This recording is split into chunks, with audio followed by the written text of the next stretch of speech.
चलो लिखो position four vector.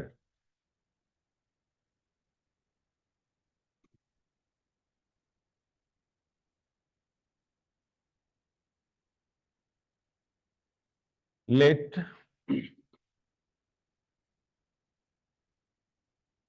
X Y z t are the coordinates of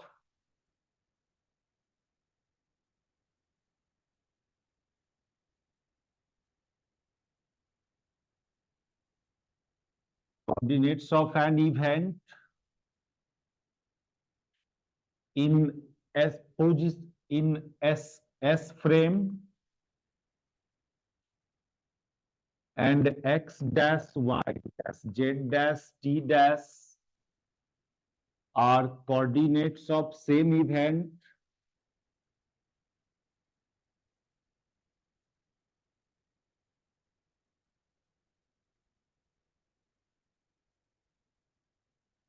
in S dash frame। देखो इसको 4 dimensional space में इस लाइन को x लिख के ऐसे घेर दिया और इसको टाइम से डिनोट करते इस लाइन को, या ऐसा घेरने, ये मैट्रिक्स ये टेंसर रिप्रेजेंटेशन है। 4 एक्सिस दिखा नहीं सकते हो तो टाइम वाला एक्सिस तो जनरली दिखाते ही है, और पोजीशन वाला जो 3 गो एक्सिस है उसके लिए एक सिंगल एक्स लिख के ऐसे घेर दिया जाता है। इसमें कोई पॉइंट लेंगे हम लोग, इस पॉइंट को पॉइंट नहीं बोला हम लोग, इसको इवेंट बोलते हैं। इस 4 डायमेंशनल स्पेस में जो कोई पॉइंट लिया गया उसको इवेंट बोलेंगे, और इसका कोऑर्डिनेट, इस इवेंट का कोऑर्डिनेट एस फ्रेम में एक्स वाई जेड टी। तो बात है यहां पर कि इसको आप इस इवेंट का पोजीशन कोऑर्डिनेट तो ओनली कौन हुआ, एक्स वाई जेड हुआ इस इवेंट का पोजीशन कोऑर्डिनेट। हम इस इवेंट को एक वेक्टर, पोजीशन वेक्टर से रिप्रेजेंट करना चाह रहे हैं, एक पोजीशन वेक्टर से डिनोट करना चाह रहे हैं। ये मान लो ओरिजिन है एस फ्रेम का, ऐसे ही एक और फ्रेम है अपने पास एस डैश, इसके ओरिजिन के रिस्पेक्ट में इस इवेंट का पोजीशन वेक्टर आर डैश से डिनोट किया जाए। तो ये पोजीशन वेक्टर, यहां पर ये वेक्टर आर को यदि हम लोग बोलते हैं position vector, position vector of event with respect to S, तो ये फंक्शन होगा किसका, एक्स वाई जेड टी का।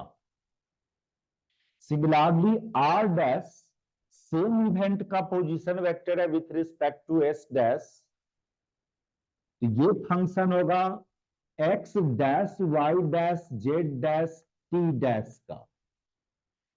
लेकिन क्या इसको 4 वेक्टर, 4 पोजीशन वेक्टर बोलें कि नहीं बोलें? इस पोजीशन वेक्टर में इसको आप कहोगे हाँ सर 4 गो कंपोनेंट है तो क्यों नहीं इसको, लेकिन नहीं नहीं, किसी भी वेक्टर में 4 कंपोनेंट हो जाने से वो 4 वेक्टर थोड़ी हो जाता है। उस ट्रांसफॉर्मेशन मैट्रिक्स को सेटिस्फाई करना होगा, उसका मैग्नीट्यूड निकालें, यदि मॉड आर और मॉड आर डैश तो वो सेम होना चाहिए दोनों फ्रेम में। उसका डॉट प्रोडक्ट से दो वेक्टर का डॉट प्रोडक्ट, जो जितने भी कंडीशन पीछे हम लोग देखा 4 वेक्टर के लिए, वो सब सेटिस्फाई करेगा, तब आप इसको पोजीशन 4 वेक्टर बोलोगे। खाली 4 गो टर्म वेरिएबल उसके पास रहने से वो थोड़ी 4 वेक्टर हो जाएगा, नहीं। ठीक है, यस। तो क्या है ना कि यदि फ्यूचर में ये ध्यान रखना हम लोग को कि इसका मैग्नीट्यूड दोनों फ्रेम में सेम हो, 2 पोजीशन वेक्टर R1 R2 लो इस फ्रेम में और R1 डैश R2 डैश इस फ्रेम में, तो उसका डॉट प्रोडक्ट सेम आ रहा है कि नहीं आ रहा है? उसका मैग्नीट्यूड सेम आ रहा है कि नहीं, ये सब बात को वैलिड करवाने के लिए, वैलिड होने के लिए ये जो ऐसे भी देखिए ना, ये 3 गो ठीक है, चलो आप कहोगे सर ये 3 गो तो का यूनिट पोजीशन का यूनिट है, लेकिन ये तो टाइम का यूनिट है, इसको भी पोजीशन का यूनिट होना चाहिए, पोजीशन के टर्म्स में यहां पर एग्जिस्ट करना चाहिए था चौथा वेरिएबल, ये तो टाइम के वेरिएबल में है। ये सब बात को फ्यूचर आगे का जो फेनोमेना सब हम लोग को देखना है, कंजर्वेशन ऑफ मोमेंटम देखना, ये सब जो लॉज ऑफ फिजिक्स को वैलिड करवाना चाहते हो रिलेटिविटी में, तो पोजीशन वेक्टर से ही आपको ध्यान पर रखना पड़ेगा। ट्रांसफॉर्मेशन, पोजीशन वेक्टर का ट्रांसफॉर्मेशन को, तो आगे का बात सब जो लॉज ऑफ फिजिक्स को वैलिड करवाना है हमको, खासकर एक बहुत इंपॉर्टेंट टर्म बात कर रहे हैं हम लोग, मोमेंटम कंजर्वेशन, तो उसमें वेलोसिटी की जरूरत पड़ेगा। अब वेलोसिटी के लिए पोजीशन वेक्टर, तो रिलेटिविटी में चूंकि कोऑर्डिनेट का जो ट्रांसफॉर्मेशन करते हैं वो सिंपल ट्रांसफॉर्मेशन नहीं है, तो लाइट का वेलोसिटी से रिलेटेड टर्म सब होता है ये। इस सब बात को ख्याल करते हुए कैसे डिफाइन किया गया पोजीशन पोजीशन, इसको पोजीशन 4 वेक्टर यदि बोलना है, तो ये जो चौथा वेरिएबल जो देख रहे हो जो टाइम के टर्म्स में है, इसको पोजीशन के टर्म्स में एक्सप्रेस करना पड़ता है। तो four vector r should be position 4 vector,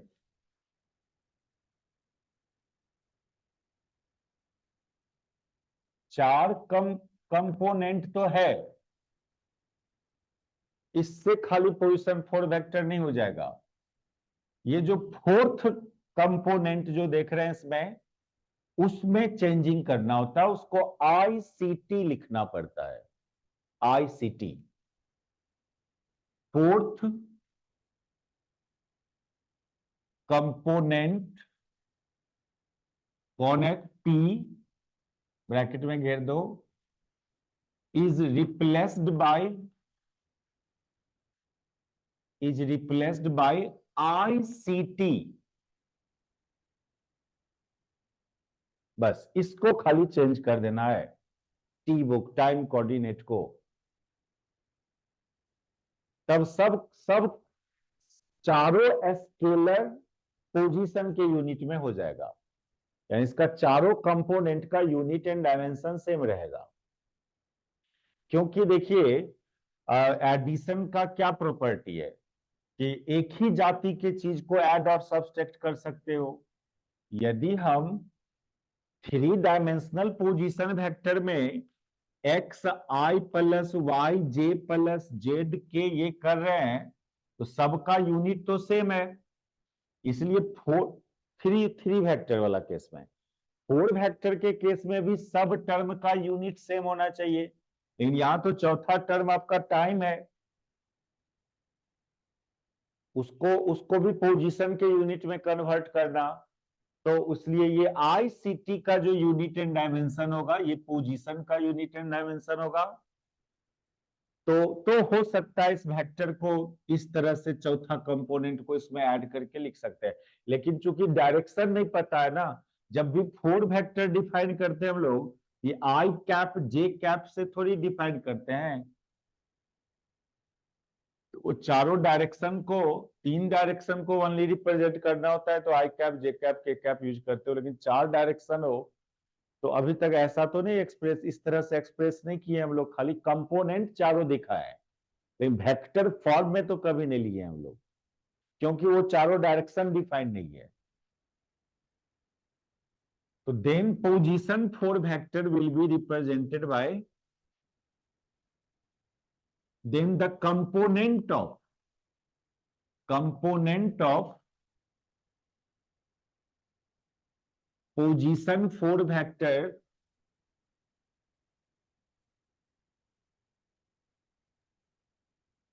और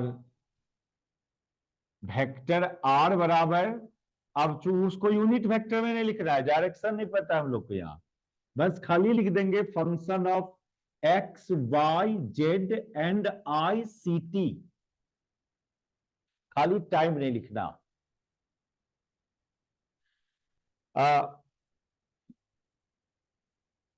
और यदि इस तरह से डिफाइन कर रहे हो आप पोजीशन वेक्टर, तो वो सब प्रॉपर्टी को ये फॉलो करने लगेगा। मैग्नीट्यूड दोनों फ्रेम में सेम आ जाएगा, डॉट प्रोडक्ट सेम आ जाएगा, उस ट्रांसफॉर्मेशन मैट्रिक्स को सेटिस्फाई करने लगेगा। यदि इस तरह से एक्सप्रेस करें, टाइम को हटा के बस आईसीटी डाल देना है। ये चारों कला है components of position four vector. Here x Y z I, C, T are called components of position for vector.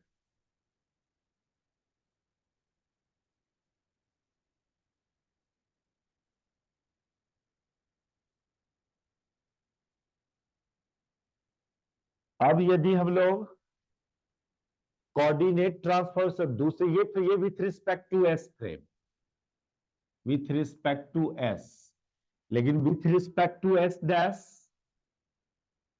X dash Y dash Z dash I C T dash, C में dash नहीं लगाना, are components of position four vector with respect to S dash frame.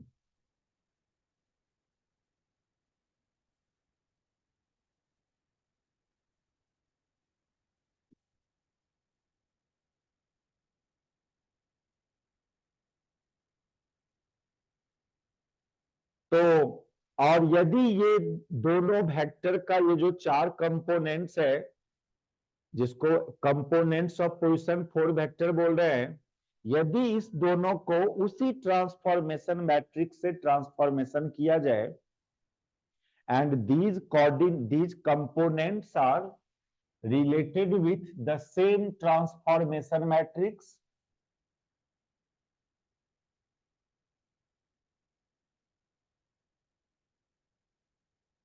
also these components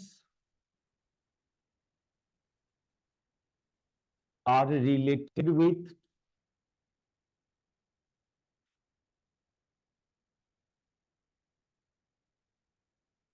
same transform या following transformation matrix लिख दो।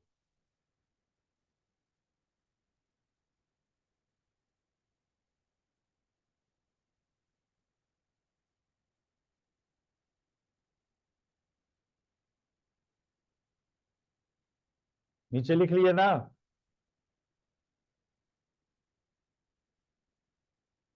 ठीक है, yes sir. देखिए ये सब क्यों ऐसा कर दिया, टाइम की जगह आईसीटी डाल दिया, अब जाके हम उसको पोजीशन फॉर वेक्टर बोल रहे हैं, और उस चारों को components of position four vector बोला गया। और उतने ही नहीं, ये जो कंपोनेंट्स है दोनों फ्रेम में, वो इस ट्रांसफॉर्मेशन मैट्रिक्स से भी रिलेटेड होना चाहिए। ये था X dash Y dash Z dash and I C T dash, चौथा कंपोनेंट।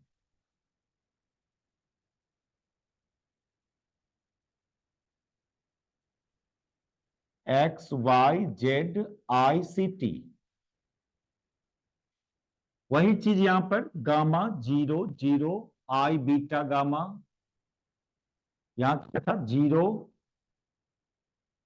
1 0 0, ये 0 0 1 0, ये minus I beta gamma 0 0 gamma, वही बीच वाला सब कुछ वही है, खाली यहां पोजीशन कोऑर्डिनेट आ गया, चौथा position coordinate i C T dash. अब इसको आप सॉल्व करके देखिए, वही जो वो जो हम लोग रिलेटिविटी में जो ट्रांसफॉर्मेशन किया था, एक्स डैश, ये ट्रांसफॉर्मेशन किया था ना, एक्स डैश के लिए क्या ट्रांसफॉर्मेशन किया था, ये gamma into x minus v x t v t, y dash बराबर वाई, जेड डैश बराबर जेड, एंड टी डैश बराबर टी माइनस गामा, यहां भी गामा मतलब क्या? गामा गामा किसकी जगह लेते हैं हम लोग? 1/√1 माइनस v² / c² की जगह।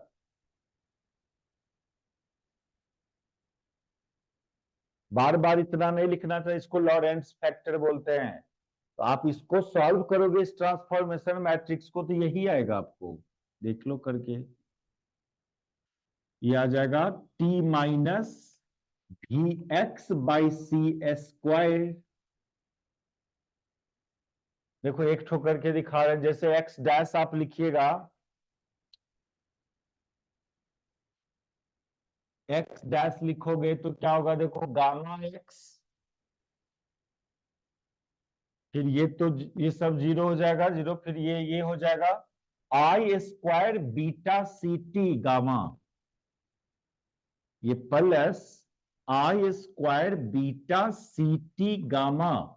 इसमें से गामा को कॉमन करेंगे तो ये हो जाएगा x, I² की जगह तो -1 हो जाएगा, I² की जगह। अब बीटा की जगह तो v/c को बीटा लिखने बोला था, v/c की जगह बीटा लिखते हैं, इंटू c इंटू t। ये c कैंसिल, वही आया कि नहीं आया? Gamma into x minus vt। ठीक है, यस सर। ये तो लॉरेंस ट्रांसफॉर्मेशन में देखे थे ना हम लोग इसको। यस ये सर। चारों को बोलेंगे components of position 4 vector. ICT dash चौथा जो वेरिएबल था टाइम के टर्म्स में, उसको भी पोजीशन के टर्म्स में IC से मल्टीप्लाई कर देना है। तो उसके बाद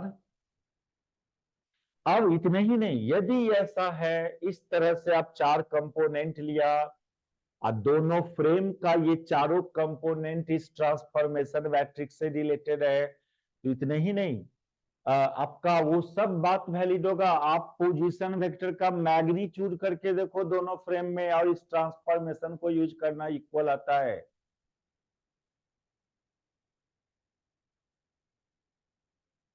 यदि आप मॉड R निकालेंगे, ये बराबर आएगा मॉड R डैश से। आप एक ठो चेक करके दिखा दे रहे आपको, इसको मिटा दें। सर वाई डैश का भी दिखाना होगा, जेड डैश वो सब दिखाना पड़ेगा कि नहीं? वो एक तो जैसे x dash. One dimensional motion होगा तो यही ना होगा, y डैश y के बराबर होता है ना। हाँ यदि सर। सर आई यदि dash. S dash frame x axis के पैरेलल मूव करेगा, तब तो y डैश और z डैश में कोई ट्रांसफॉर्मेशन नहीं बनेगा। Yes sir. Sir t dash का, आई सी टी डैश। ठीक है, sir i C T dash का भी दिखाना पड़ेगा। ICT डैश का दिखाना होगा मतलब? मतलब वो भी तो सर, ओ मतलब वाई डैश वाई के इक्वल होगा, जेड डैश जेड के इक्वल। और हाँ, I C T dash I C T के। नहीं ICT डैश ये कहाँ, यहाँ ICT डैश से गुना IC से गुना कीजिएगा, और यहाँ भी IC से गुना कीजिएगा, थोड़ी बराबर आएगा। टाइम टाइम में तो ट्रांसफॉर्मेशन बना था ना। हाँ सर। सर वो फिर तो सर, नहीं सर हम बोल पोजीशन कोऑर्डिनेट। नहीं पोजीशन कोऑर्डिन पोजीशन कोऑर्डिनेट में खाली एक्स में ट्रांसफॉर्मेशन बनता है, यदि एक्स एक्सिस के पैरेलल मूव करे तो। और टाइम में खाली x coordinate and time coordinate में ट्रांसफॉर्मेशन आया था ना लॉरेंस ट्रांसफॉर्मेशन में। Yes sir. याद कीजिए लॉरेंस ट्रांसफॉर्मेशन इक्वेशन को। नहीं हम बोल रहे सर, यहाँ पर आईसीटी डैश था नहीं, तो उसका भी मतलब हाँ हाँ टी हाँ, डैश। ये जो करके देखे ना आप, ये हाँ सर। ICT डैश के लिए ये आ जाएगा, ये इक्वेशन आ जाएगा आपको। हाँ सर नहीं वही करना पड़ेगा क्या? उसको भी कर लेंगे। सॉल्व का हम तो डायरेक्ट एक ठो करके दिखाया। आप लिख देना, solve when solving this transformation matrix, when solving this transformation matrix we get this matrix we get ये रिजल्ट।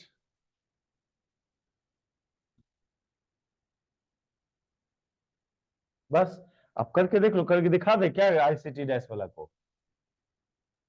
देखो ना, कर ले।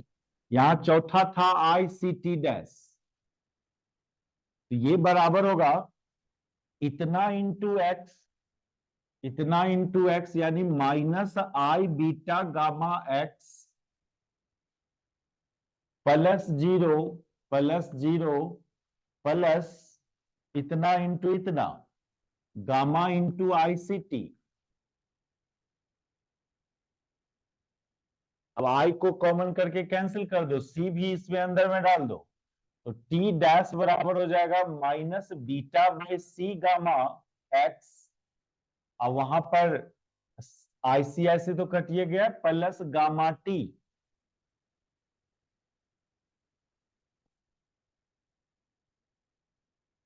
देखिए आ गया।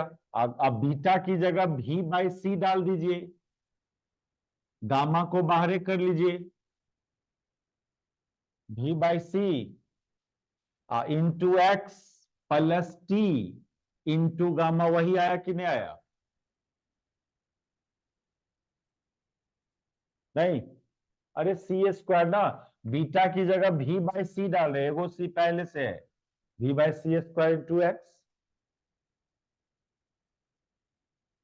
ठीक है,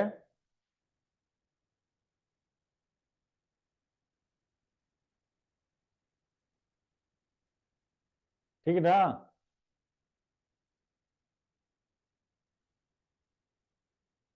क्या हुआ?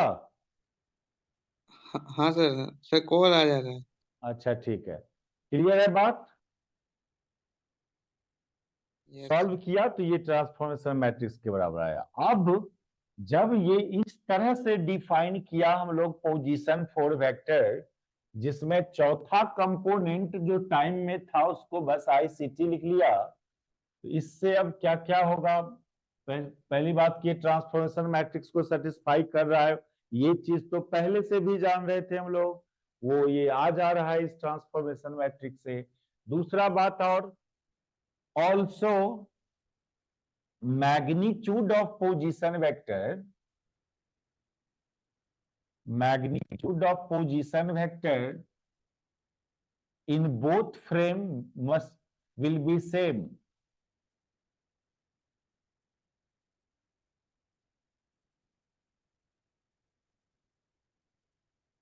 अब जैसे आप मॉड आर डैश फाइंड करो, मॉड आर डैश, तो मॉड आर डैश होगा root X dash square plus Y dash square plus Z dash square plus I C T dash square. ये चौथा कंपोनेंट हम लोग थ्री पोजीशन वेक्टर वाला में यहीं तक छोड़ देते थे, क्योंकि चौथा कंपोनेंट भी है, तो मैग्नीट्यूड पोजीशन वेक्टर का इस तरह से लेंगे। और इसको अब देखो सॉल्व करके, आप इसमें स्क्वायर कर लो तो थोड़ा ये रूट से हटा लो, तो इसको आर डैश स्क्वायर बराबर ई रूट हट जाएगा, और ट्रांसफॉर्मेशन डालिए, इसमें डालिए ट्रांसफॉर्मेशन, एक्स डैश की जगह उतना, एक्स डैश स्क्वायर की जगह तो गामा स्क्वायर तो सब में कॉमन हो जाएगा, कॉमन कर देना। नहीं नहीं, इसमें गामा स्क्वायर ये हो जाएगा एक्स माइनस भी टी का whole square into gamma square, y dash की जगह वाई ए डालोगे, जेड डैश की जगह जेड ही डालोगे, और ये हो जाएगा minus C square T dash square, और टी डैश स्क्वायर हो जाएगा ये gamma square into T minus भी एक्स बाई सी स्क्वायर। ये हुआ।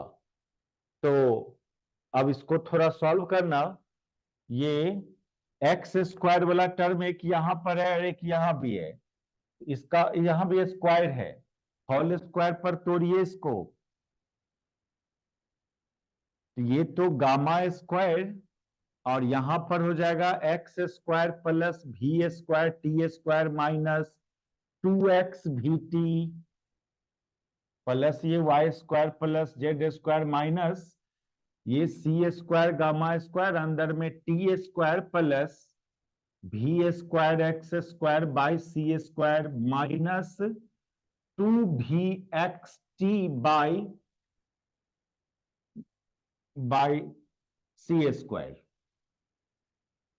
लेकिन ये गामा इन minus gamma square 2x VT और इसको भी minus minus plus gamma square 2x VT, क्योंकि ये सी स्क्वायर कट जाएगा, मतलब आपका ये कैंसिल हो जाएगा, ये और ये कैंसिल हो जाएगा। फिर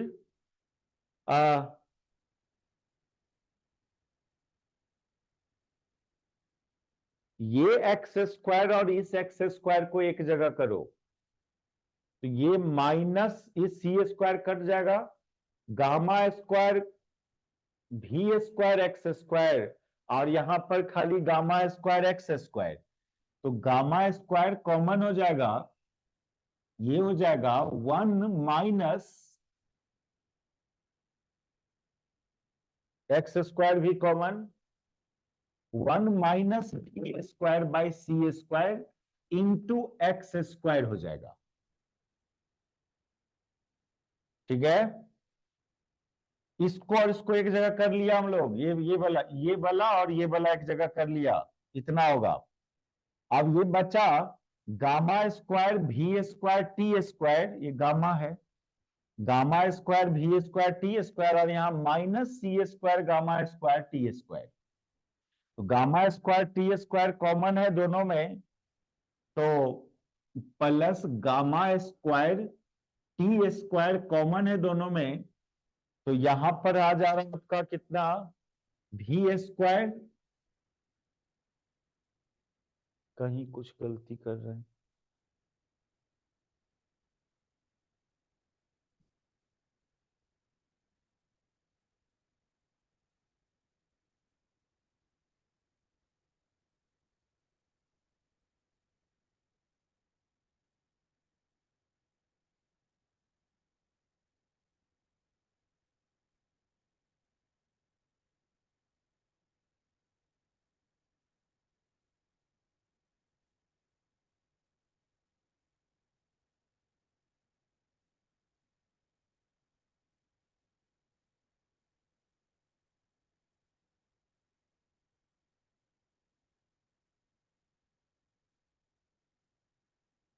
हाँ ठीक है चलो, ये आ जा रहा है यहां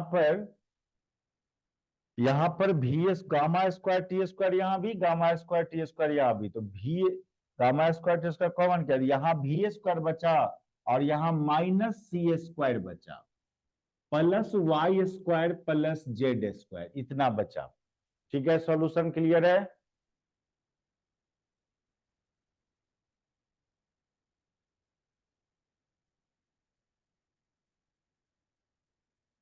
देख लेना सब कुछ ठीक है मेरा, यहां पर कॉमन उमन करके एक जगह किए हैं। अब सुनो, अब बताओ, आप ही बताओ, यहाँ ये गामा स्क्वायर जो होता है 1 minus B square by C square, तो ये और ये कट जाएगा, गामा स्क्वायर भी कितना 1 minus 1 by 1 minus B square by C square, और यहां पर खुद पहले से 1 minus B square by C square है इंटू एक्स स्क्वायर प्लस यहां पर सी स्क्वायर बाहर, माइनस सी स्क्वायर बाहर करो, माइनस सी स्क्वायर बाहर कीजिए,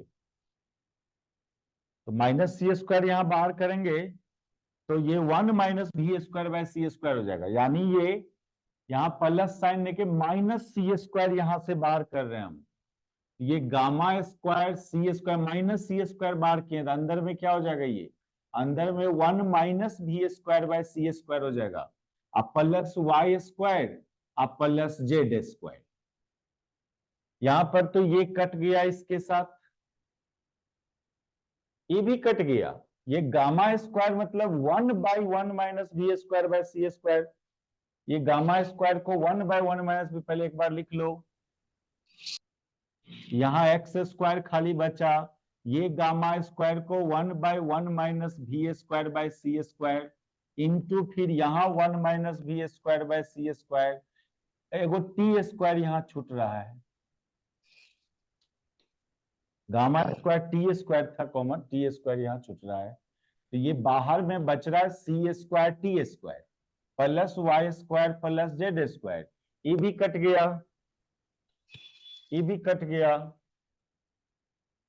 क्या लास्टली बच रहा है? ये बच रहा है lastly X square plus Y square plus Z square minus C square T square. आप चला था आर डैश का मैग्नीट्यूड का स्क्वायर निकालने, और ये आर का मैग्नीट्यूड का स्क्वायर है, नहीं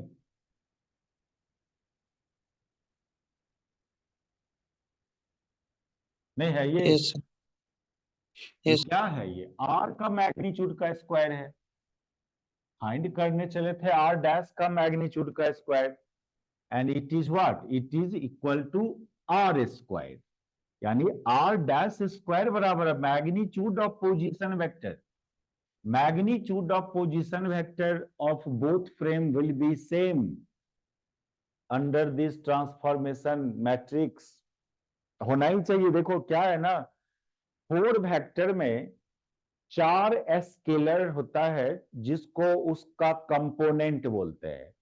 अच्छा, उस वेक्टर से रिलेटेड कोई भी स्केलर क्वांटिटी का ट्रांसफॉर्म का दोनों फ्रेम में सेम होगा, ये शुरू से देखते आ रहे हैं हम लोग। डॉट प्रोडक्ट भी एक स्केलर